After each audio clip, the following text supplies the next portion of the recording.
اعوذ باللہ من الشیطان الرجیم بسم اللہ الرحمن الرحیم السلام علیکم ورحمۃ اللہ وبرکاتہ۔ ناظرین، آج میں آپ کو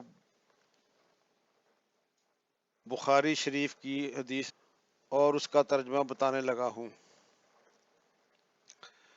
جس کا عنوان ہے توکل علی اللہ کا اجر بغیر حساب کے جنت میں داخلہ۔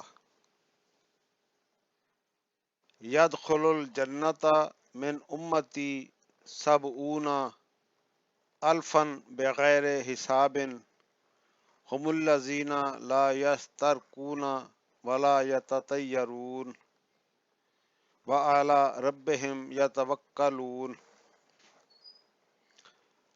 حضرت ابن عباس رضی اللہ تعالیٰ عنہ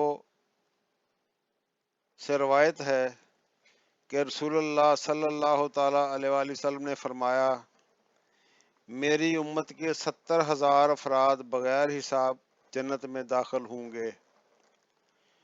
یہ وہ لوگ ہوں گے جو غیر شرعی جھاڑ پھونک کرتے ہیں اور نہ بدشگونی لیتے ہیں اور اپنے رب پر ہی بھروسہ کرتے ہیں۔ سبحان اللہ، وما علینا الا البلاغ۔